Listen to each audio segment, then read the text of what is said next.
I gotta have my chin up on top of the V-berth. I can't get my head in there and do it. In this episode, I try to replace my through-hole valves without breaking them. Okay. Meet more colorful people. People that want a sailboat, get sailboats and leave them at my dock. I don't know what makes this dock. Right. And discover something that puts in jeopardy my return home. We have got a lot of smoke. I hope it is not something I need to see about. There could be a lot of bleeps in this one. How Not to Sail, sponsored by our awesome Patreon patrons. Shout out to Carrie and Tad this week. By Latitudes and Attitudes, America's #1 boating lifestyle magazine. By the fine books at bobbitchin.com. And, of course, if you haven't seen it, by my book, How Not to Sail, available at hownottosail.com. Okay, then. If you're just joining us for the first time, and since this is likely the last episode in Season 2, I highly recommend you go back and binge listen from Episode 1, or at least Episode 38. But who am I to tell you what to do? Irregardless, as my friend Bill would say, I finally got my boat from the marina in St. Pete up to a boat yard in Tarpon Springs where they'll let me work on her. I need to replace some through-hole valves, which I didn't want to do in the water because breaking off a fitting that allows water into your boat is a bad thing. I'm also going to have the bottom painted because it's time and the price was right.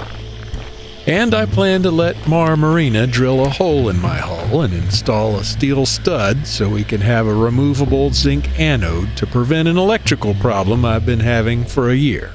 Hey, what's up, Shane? What's going on? Not much. Shane, the owner's son and yard manager, isn't convinced that I need an anode. I don't know why you want to put that anode on there. It's probably not going to help anything, honestly. My basic thought is just I can't freaking, it's taken me 6 months to find a place to haul out, and so I figure if it's not going to harm it or anything, I'd rather have it in there, and if it's like a dog with 5 legs, I guess it is what it is, but. All right.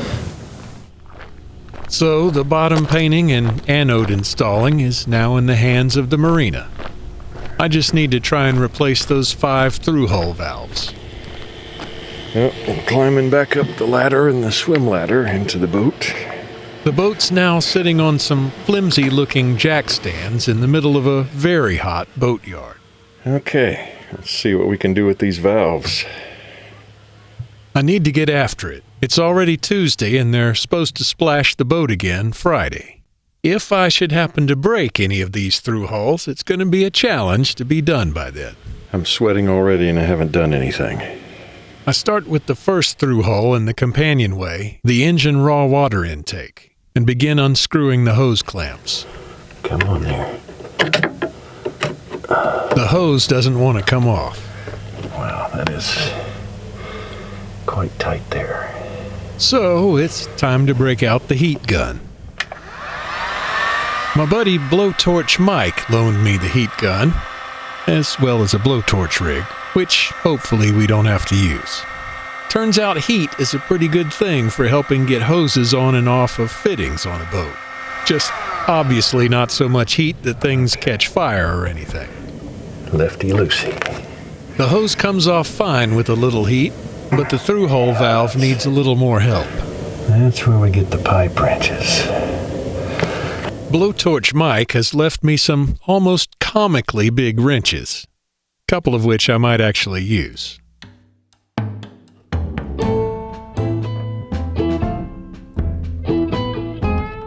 I decide I'll go ahead and get the hoses off the raw water intake for the head and the holding tank overboard discharge, and then try and deal with the brass fittings.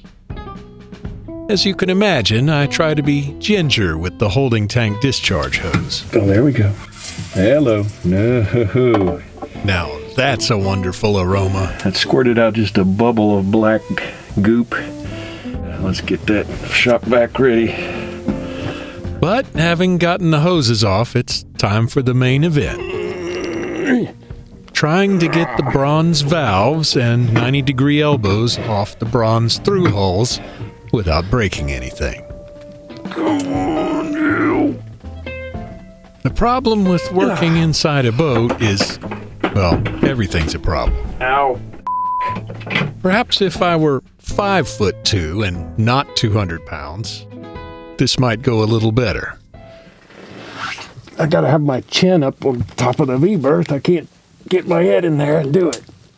The holding tank discharge turns out to be one of the hardest. Maybe this heat gun will do something. The heat gun is effective at loosening the bronze parts, loosening being a relative term.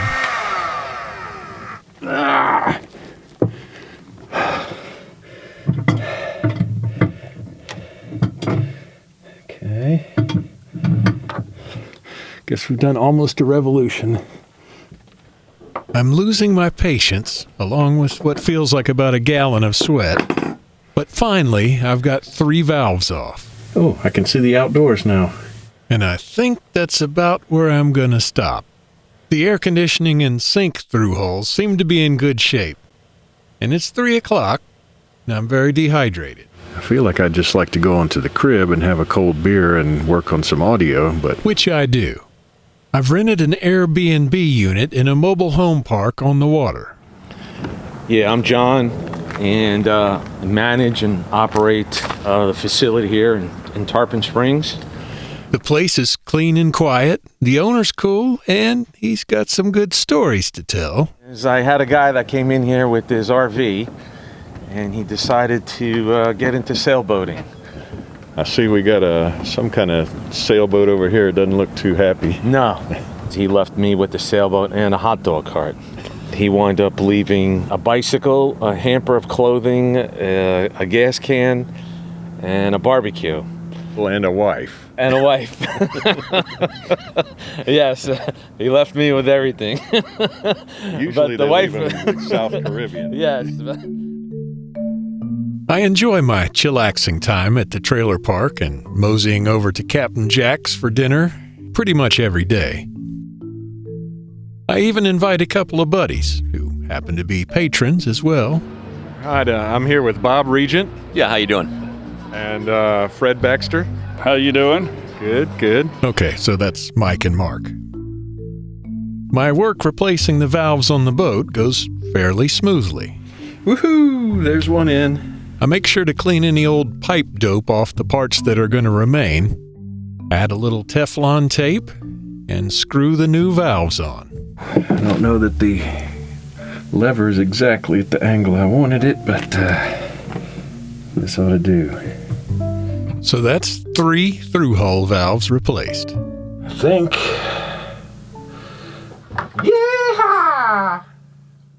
So by Wednesday, my work is done. Well, it's hump day, 4:30. I'm out of here. Unfortunately, the boatyard hasn't started sanding yet for my bottom paint. And I'm due to splash again in 2 days. Yeah, I think I may need to circle back with them on that. I was thinking Friday, first thing in the morning. As I chat with Blowtorch Mike Wednesday evening, I'm starting to wonder if I need to extend my stay. They haven't started sanding yet or anything. Mike also reminds me about another item on the punch list that we might need to work on if and when I make it back to my home slip. You want maybe the two of us to run the engine and see if we can figure out if you got a leak or not? I forgot to mention, I've been smelling what I take to be diesel exhaust for some time now. I can't swear that it's anything abnormal since this is my first sailboat. Either way, it's just going to have to wait. The next morning, I talked to Shane and Jean, who agree that Saturday is a more realistic splash day. Then I talked to John at the trailer park and offer him a little extra cash to let me stay over. And then I talk with the guy who really makes things happen in the boatyard. He's not in charge of the schedule, but he's the one that does most of the stuff that needs doing. Hey, what's up, Jose? Jose explains where the anode's going to go and how it's going to be mounted. So is that the anode or is that a washer? That's the anode? Yeah, So I will replace this. It's gonna, yeah, it eats up? yeah. Oh, okay.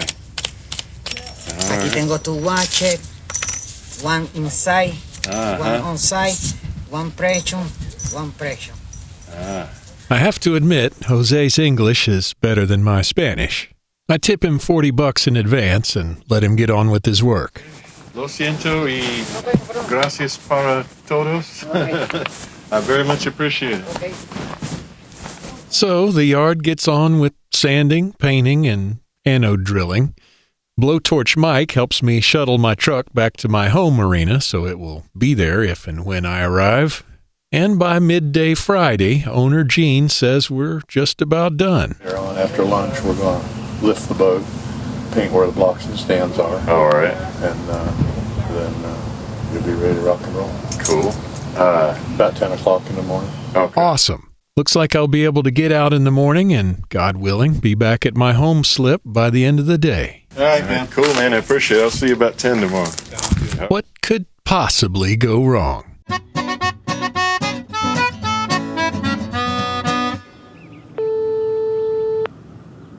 Hi, Brett. Thanks for calling 77's Taxi. I see you're calling back. To call your driver, press 1. To get a wait time, press 2. To cancel this ride, press 3. Oh. I pressed 2 and it disconnected me. Saturday morning, and the taxi is cutting it a little bit closer than I would like to get back to the marina. We are 21 minutes till splash. I would assume they're going to wait for me to put the boat back in the water, Oh, you're good. but you know what they say about assuming. Good luck. Yeah, thank you. Enjoy. Yeah, we'll see. The travel lift is parked above my boat, and they've already hoisted her off the jack stands. All right, we're already in the straps.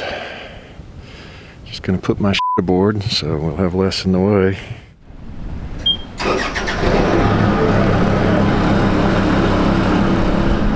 Shane carefully hauls my 18,000-pound boat down to the basin and gently lowers her in.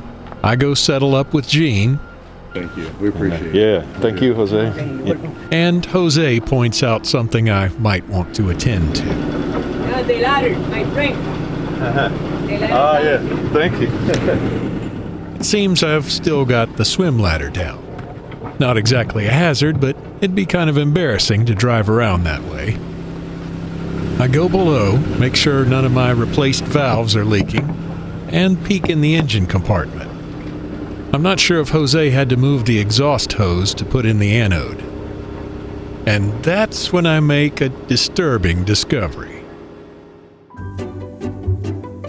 Speaking of discoveries, though, I made a good discovery last episode when, after I actually remembered to mention the Patreon thing, we got 2 new patrons aboard, Carrie and Tad. Thanks, guys. Don't forget you can help keep How Not to Sail afloat for as little as $3 a month at hownottosail.com/Patreon. That's Patreon. And really, this is the perfect time to join as we get to the end of Season 2 and a potential party. Just saying. You can find everything How Not to Sail at hownottosail.com, including the book, the YouTube channel, and show notes for every show. Meanwhile, we have a season finale to get to and that disturbing discovery. Just making sure the exhaust is hooked up here, that Jose didn't have to undo it to get to anything. There's water here though. That's not good. Maybe it's the stuffing box? No, we're not even in gear. It's the exhaust elbow is leaking. That's not good. So, the punch list item I've been putting off has come back to bite me in the ass. But perhaps I know why I've been smelling diesel exhaust for a long time. The question is it safe to motor 7 hours today? I asked Shane his opinion, and he asks me how well my bilge pump is working. Funny guy. And we're off. In boating, and perhaps in life, you have to balance acceptable and unacceptable risks. I asked Shane at Mar Marina if they might happen to have an extra exhaust elbow I could buy, but they did not.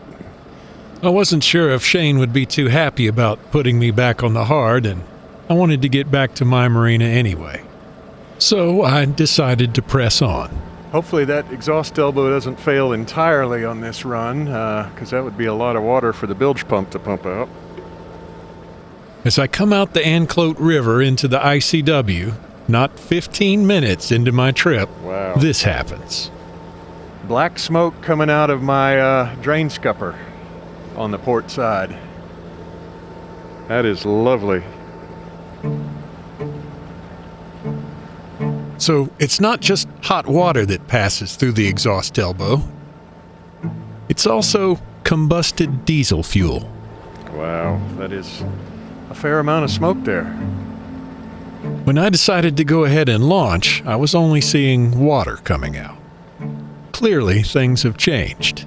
There's little blurps of exhaust coming through the port side cockpit scupper. Some greasy, powdery looking black blobs of exhaust smoke. I think I should probably check the engine compartment in a minute to make sure we are not doing too crazily bad. Shortly after that, when I get to a safe place I can go below and have a look, I get another surprise. It's not smoking anymore. That's weird. What the hell? Did it seal itself back up? Is the water pump not working? I'm gonna close this back up, make sure we have water running through. Back topsides, I lean over the lifelines and confirm that we do have water flowing out of the exhaust where it's supposed to be. And for some reason right now, it's not flowing out of the exhaust elbow where we don't want it to be. Strange. It's almost like the elbow sealed itself back up. There's not smoke billowing out and not water coming out. That's weird. Now time for a pee. Everything seems stable enough, so I decide to start hitting the drawbridges. Dunedin Causeway, JC Sales, southbound. Indian Rocks Bridge, JC Sales, southbound. Park Boulevard Bridge, JC Sales, southbound. Welch Causeway Bridge, JC Sales, southbound. Yes, sir. Just looking for your next opening. Everything goes pretty smoothly until Welch Causeway Bridge. Captain, I don't believe it's going to be until the bottom of the hour. My timing is just off. All right, I'll hang out and see you at 3:30. No big deal. I don't mind hanging out for a little bit. Captain, I'm raising the bridge now. Thank you for your patience, sir. The problem comes when I give it a little throttle to get under the bridge. We have got a lot of smoke. I hope it is not something I need to see about, which I'm going to see about in just a second. Apparently, the exhaust elbow is not happy. Auto helm for a second. Make sure we're not like on fire.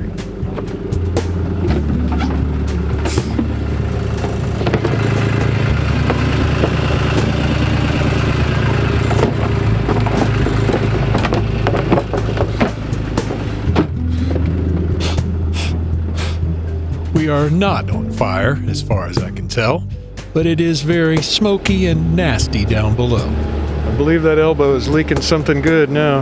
I mean, not good. It is leaking profusely. Exhaust was even coming out of the pedestal here at the helm because I don't have a compass on it. At this point, I'm just crossing my fingers and treating the boat very gently. Once again, I think it would be fair to say that I am limping back in. Seems like that happens often when you use a boat. Or is it just me? Just 2 more drawbridges to go. I'm going to try and be careful about them. Treasure Island Bridge, JC Sales, southbound. Treasure Island Bridge, Captain. Treasure Island Bridge goes fairly smoothly. I'm going to start your opening in just about 2 minutes, so you are going to need to get closer to the bridge. I explain that I have a cranky exhaust elbow and I'll be right there.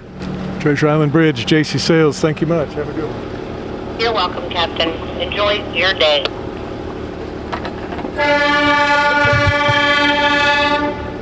Okay, just one more bridge to get through. Corey Causeway, JC Sales. This is Corey Causeway. Yes, sir. Just letting you know I'm going to have to do a couple of turns here to try and keep a steady load on the engine, but I'll be timing it. That's for Roger there, Captain. You have a little trouble with that engine? Just the elbow is spewing bad stuff when I don't keep a load on it and sealing itself up when I do. That's probably more explanation than necessary, and I probably said it a little bass-backwards. But it does provide an unexpected benefit. That's okay, Roger. You know what? If you have engine trouble, I'm going to be in that opening then for you. I sure appreciate that. Corey Causeway, standing by, channel 9. Apparently, if you're having quote-unquote engine trouble, they might open the bridge early for you. Sorry about that ambulance. Corey Causeway, JC Sales, thanks so much and have a great one. My pleasure, Captain. And with that, we're through the last bridge.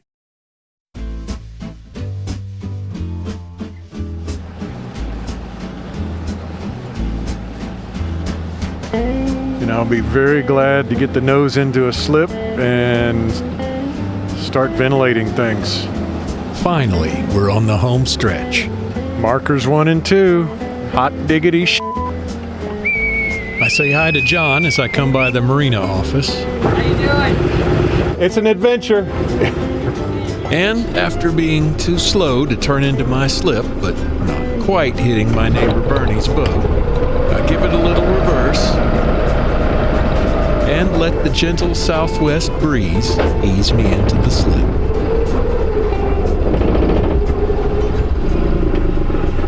It feels like it's been a long trip and a long season. After a brief celebration, I take stock of what I've accomplished. Well, it's 10:30. It's so humid outside I can't sit out there without sweat dripping off of me.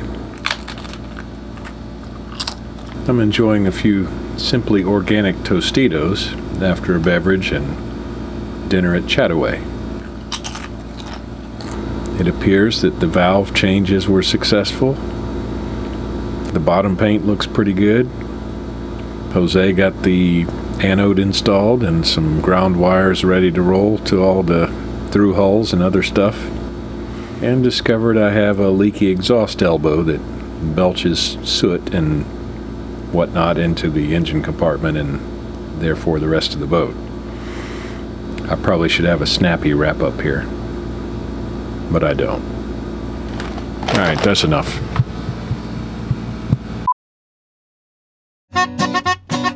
Well, that officially concludes Season 2 of How Not to Sail. But don't worry, we got more coming up, probably in a couple of weeks, and it looks like we may just have a party to announce, which I'll be doing here, but make sure you're on the How Not to Sail email list at hownottosail.com/email so you can make sure you don't miss any last-minute information. I got some great feedback on the How Not to Sailor hotline, which I'll be sharing with you shortly, probably next time.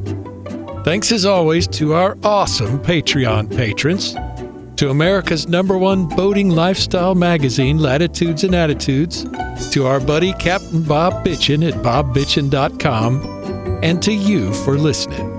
Thanks to Maxie Freeney for his edits and mixes this season. Don't blame this one on him. You can find him at maxiefreeney.com. Remember, you can help keep How Not to Sail afloat for as little as $3 a month at hownottosail.com/Patreon, just like Carrie and Tad did last week. And if you've been thinking about it, a little birdie tells me this is a great time to join right before we have the party.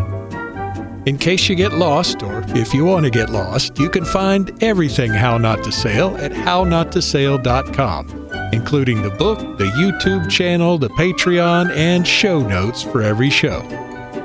Meanwhile, don't let your exhaust elbow get leaky, and I'll see you next time on How Not to Sail. Screwing up is part of cruising. Let me show you how. Hi, I'm here with Bob Regent. Yeah, how you doing? And Fred Baxter. How you doing? Good, good. And we'll have to see how that came out later because you can't really hear it.